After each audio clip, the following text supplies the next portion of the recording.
Welcome back. ये आपके mathematics का जो चैप्टर थर्ड है उस चैप्टर का सेकेंड लेक्चर है। ठीक है, पहले लेक्चर में मैंने कुछ एंगल इन सब चीज़ों के बारे में आपको इंट्रोडक्शन दे रखा है कि किस तरह से आप एंगल को मेज़र करोगे, कैसे पॉजिटिव और नेगेटिव एंगल किसे कहेंगे, कैसे ये एंटी क्लॉकवाइज में मेज़र किया तो ये थीटा पॉजिटिव होगा और यदि आपने क्लॉकवाइज में मेज़रमेंट शुरू किया तो थीटा जो होगा नेगेटिव होगा। किस तरह से एसआई यूनिट हम इसमें रेडियन ऐसा करते हैं और किस तरह से कन्वर्जन करेंगे जो मोस्ट पॉपुलर डिग्री में एंगल होता है उसको रेडियन में। और वहाँ पे आपको पता था कि 180 डिग्री को हम पाई रेडियन कहते हैं, तो पाई जो रेडियन है और 180 डिग्री जो है इसके अनुसार से बाकी आप यूनिटरी लॉ लगा के बाकी सब कन्वर्जन कर सकते थे। ठीक है, आपको या तो पाई बाई 180 या 180 बाई पाई से मल्टीप्लाई करना है। मैंने ट्रिक भी बताया था कि किस समय किससे मल्टीप्लाई करना चाहिए। ठीक है, ये सब था। आज हम अपने आप को कंसंट्रेट करेंगे बहुत ही इम्पॉर्टेंट उस पर, मेन ट्रिगोमेट्रिक फंक्शन पे। ठीक है, और आज पढ़ने का जो तरीका होगा वो थोड़ा सा वो भी चेंज करेंगे। तो ट्रिगोमेट्रिक जो फंक्शन है ये आपका बहुत इम्पॉर्टेंट है और ये आपको पूरा बेस बनाएगा, तो आपको बहुत अच्छे से इस टॉपिक को पढ़ना है। ठीक है, ट्रिगोमेट्रिक फंक्शन ऑलरेडी मैं बता चुका हूँ कि फंक्शन कुछ ऐसा चीज़ होगा जिसमें यदि आप इनपुट x देते हो तो आउटपुट जो y होगा वो कोई ना कोई एक रूल के थ्रू निकलेगा जिसे y equal to f x कहते हैं। और काइंड ऑफ यहाँ पे हम अपने आप को कंसंट्रेट जो कर रखे हैं लाइक साइन एक्स, यदि x दे तो आउटपुट में साइन x मिल जाए तो क्या आउटपुट होगा डिफरेंट वैल्यू ऑफ x पे, वो हमें देखना है क्योंकि हमें ट्रिगोमेट्रिक फंक्शन पे कंसंट्रेट किए हुए हैं। ठीक है, तो ये ऑब्जेक्टिव आपको पता चलेगा कि क्या समझना है। अभी मैं जब चैप्टर का स्टार्ट हुआ था पिछले लेक्चर में तो आपको बताया था कि अभी तक जो आपने देखा था, जैसे कोऑर्डिनेट सिस्टम आप देख चुके हो। ठीक है, एक कोऑर्डिनेट सिस्टम देख चुके हो और कोऑर्डिनेट सिस्टम में जब आपके पास में लेट्स से कि एक राइट एंगल ट्रायंगल है जिसमें ये a डिस्टेंस पे है, यहाँ से यहाँ तक a है, फिर b डिस्टेंस y एक्सिस के तरफ में है, ये b है। ठीक है, और इन दोनों को मिलाने वाला जो लाइन है वो r है। ठीक है, मिलाने वाला लाइन r है। और यदि ये x एक्सिस और y एक्सिस है और यदि मैं कहूँ कि इस पॉइंट का कोऑर्डिनेट बताओ, इस पॉइंट का कोऑर्डिनेट बताओ, तो आप कहोगे कि सर इस पॉइंट का कोऑर्डिनेट जो हम लिख सकते हैं वो a, b लिख सकते हैं। ठीक है, तो ये ऑब्वियसली एक राइट एंगल ट्रायंगल है। लेट्स से अब मैं यहाँ पे इस पोर्शन को यहाँ पे कह रहा हूँ कि ये x है। सपोज करो कि ये जो एंगल है ये x है और ये r यदि मालूम है तो डेफिनेटली हम यहाँ पे एक काम कर सकते हैं। राइट एंगल ट्रायंगल में जो हमने ट्रिगोमेट्रिक रेशियो पढ़ा है उसके अनुसार से यदि हम बात करें तो इस b को हम लिख सकते हैं r साइन ऑफ x और इस a को लिख सकते हैं हम r cos ऑफ x, क्योंकि आपको पता है कि cos x लिखते तो a बाई r लिखते, तो इसलिए r equal to a cos x हो जाएगा। ऐसे है ना, ये इसमें कंफ्यूज नहीं होना है। ये सिंपली हमने ऐसा लिखा कि यदि हम cos x लिखते तो डेफिनेटली a बाई r लिखते, तो a यहाँ पे लिखना रहा तो r से मल्टीप्लाई हो जाएगा cos x में। और सिमिलरली sin x के बारे में भी है कि यदि sin x लिखते तो b बाई r लिखते, तो इसलिए यहाँ पे b equal to r sin x हो गया। ठीक है, सो सिंपल। तो ये ऐसा आ गया। यहाँ पे आपने अभी जो हम अभी तक जो हमारा स्टडी आया है या प्रीवियस क्लास में आपने देखा था उसमें ये था कि x 90 डिग्री से छोटा होगा, हमें इसके बियॉन्ड में जाना है। तो हमारा टारगेट आज का ये भी है कि हम इस x जो है इन जनरल x को 90 के बियॉन्ड में भी ले जाए, और 90 के बियॉन्ड में ले जाए तो क्या होगा उसको भी देखना है, उस sin x का वैल्यू, उस cos x का वैल्यू। ये टारगेट आज का है। ठीक है, उसको समझने की कोशिश करते हैं।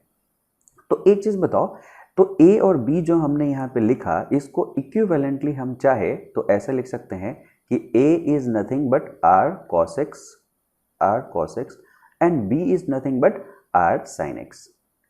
आराम से लिख सकते हैं। तो instead of this a b ये चीज़ लिखा जा सकता है r cos x r sin x। अब एक बात यदि मैं बताऊं कि मज़ा आ जाता यदि ये r का जो वैल्यू है ये 1 हो जाता। ठीक है, तो हमें दिखता है कि r का वैल्यू 1 हो जाता है तो ये भी 1 हो जाएगा और ये भी 1 हो जाएगा। तो सिंपली इस पॉइंट को उस कंडीशन में जब r का वैल्यू 1 होगा तो हम इसे cos x और sin x लिख सकते हैं, cos x और sin x लिख सकते हैं। और एक बहुत बेहतरीन सा पार्ट आ गया कि जो ए है, ठीक है, या वाई एक्सिस के या एक्स एक्सिस के एलोंग में जो कोऑर्डिनेट है वो कॉस एक्स है, वाई एक्सिस के अलोंग में जो कोऑर्डिनेट है वो साइन एक्स है, ठीक है। तो कॉस एक्स और साइन एक्स आपको सिंपली दिख रहा है। तो यहाँ पे इसका मतलब दैट इज ऐसे करके लिख सकते हो कि जो ए है मतलब एक्स कोऑर्डिनेट जो है वो कॉस एक्स के बराबर हो गया, और बी जो कि वाई कोऑर्डिनेट है जो साइन एक्स के बराबर हो गया। ये लिखना भी कोई दिक्कत नहीं है, ये भी आप आराम से यहाँ से लिख सकते थे, ठीक है। अब यदि मैं छोटी सी बात एक बताऊं जो पाइथागोरस थ्योरम के अनुसार से है, यहाँ पे आप देखोगे तो definitely according to Pythagoras theorem r square जो होगा वो a square plus b square के बराबर होगा, ठीक है। तो यहाँ से एक चीज कर सकते हो, r square is equal to a square is nothing. अब यदि इसको मैं वन जैसे हमने मान लिया तो वन का स्क्वायर ए स्क्वायर मतलब cos square x plus b square मतलब साइन स्क्वायर एक्स। ध्यान रखना यहाँ पे स्क्वायर जो ऐसे यूज किया गया है, स्क्वायर जो ऐसे यूज किया गया है इसका मतलब कॉस का होल स्क्वायर है। तो यहाँ से एक बहुत ही इंपॉर्टेंट हमारे पास कंक्लूजन आ गया, जो एक ट्रिग्नोमेट्रिक आइडेंटिटी बनेगा वो ये बनेगा कि यदि आपने साइन स्क्वायर एक्स को और कॉस स्क्वायर एक्स को इन जनरल दो फंक्शन है ऐड कर दिया स्क्वायर करके तो वो वन के बराबर हो जाएगा, ठीक है, ये वन के बराबर हो जाएगा, ठीक। यहाँ पे एक छोटा सा नोट मैं बताना चाह रहा हूँ जो मिस्टेक से आप लिख सकते हो। जैसे मैंने कहा यहाँ पे कि साइन एक्स का जो होल स्क्वायर है इसको हम लिख रहे हैं साइन स्क्वायर एक्स, ठीक है, ऐसा लिख रहे हैं। तो कभी यदि ऐसा हो जाए कि यदि sine x to the power -1 हो जिसका मतलब होता है 1/sin x, ठीक है, कभी आप इसको गलती से ये नहीं लिख देना कि यहाँ पे हम साइन और माइनस इतना x लिखेंगे, सिर्फ पॉजिटिव के लिए ठीक है, क्यूब और ये सब चीज़ के लिए ठीक है। ये यहाँ पे जैसे ही लिखोगे ये गलत सिंबल हो जाएगा क्योंकि इसका एक अपना इंडिविजुअल मीनिंग बताया गया है जो कि इन्वर्स फंक्शन होता है। ये हम आगे पढ़ेंगे 12th में, ये चैप्टर है, लेकिन ट्रिग्नोमेट्री का पार्ट है। ट्रिग्नोमेट्री को दो पार्ट में बांट सकते हैं। तो ये इन्वर्स साइन फंक्शन है, तो ये और ये दोनों बराबर नहीं है। तो थोड़ा सा ध्यान रखना कि कभी भी जब नेगेटिव पावर यहाँ पे लिखेंगे तो उसको हम यहाँ पे सिंबॉलिक, इस सिंबल का अलग मीनिंग ही हो जाता है, ठीक है, इसलिए अवॉइड करना है। But sine square, sine cube, sine 4 ऐसे करके आप उसको लिख सकते हो। तो यहाँ पे एक चीज़ क्लियर हो गया, ठीक है। तो ये एक इन जनरल ट्रू है, ये अब अभी से कई बार आपका यूज होता रहेगा, sine square plus cos square x equal to 1। अब ये डिफरेंट फॉर्मेट में कैसे कैसे यूज होता रहेगा, जैसे कभी आपको ऐसा लिखा जा सकता है कि यहाँ पे यदि हम साइन एक्स निकालने की कोशिश करें तो क्या हो जाएगा, 1 minus cos square x, 1 minus cos square x यहाँ पे गया, और साइन स्क्वायर एक्स बराबर इतना होता तो इसकी जगह पे हम रूट लिख सकते हैं। कभी कभी इसी चीज़ का ये फॉर्मेट भी यूज होगा, ठीक है। सिमिलरली इसी चीज़ से कभी कभी ये फॉर्मेट यूज होगा कि यदि हम यहाँ पे कॉस एक्स लिखने की कोशिश करें तो ये हो जाएगा 1 माइनस साइन स्क्वायर एक्स का रूट अंडर। तो ये डिफरेंट फॉर्मेट में यूज होता रहेगा, बट ये ओरिजिनली ये आप ध्यान में रखोगे तो चीज़ें आसान हो जाएगी और अच्छी हो जाएगी, ठीक है। अब मैंने यहाँ पे अभी भी x को एक्यूट लिया था। क्या होता यदि हम इसमें x जो होता वो 90 के बियॉन्ड में होता, 90 से बड़ा एंगल होता, उस चीज़ को सर्च करना है। तो एक छोटी छोटी मगर मोटी बातें मैं बता रहा हूँ कि इंस्टीड ऑफ दिस एक यूनिट सर्किल मैं बनाने जा रहा हूँ, और वो आपको इतना हेल्प करेगा आप सोच नहीं सकते इसमें, ठीक है, क्लियर।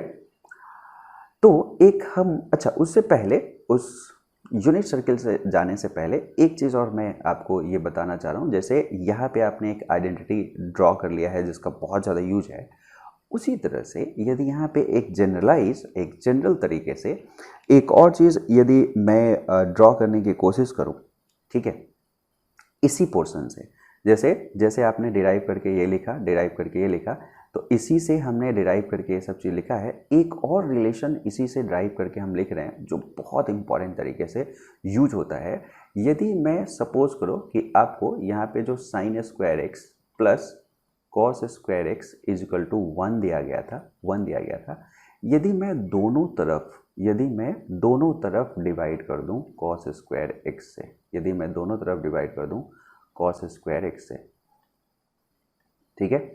यदि दोनों तरफ मैं cos स्क्वायर एक्स से डिवाइड कर दूँ तो ये जो पोर्शन बन जाएगा ये बन जाएगा tan स्क्वायर एक्स, ठीक है, प्लस ये हो जाएगा 1, ये और ये कैंसिल हो गया, और इक्वल टू 1/cos स्क्वायर को हम लिख सकते हैं sec स्क्वायर एक्स, ठीक है।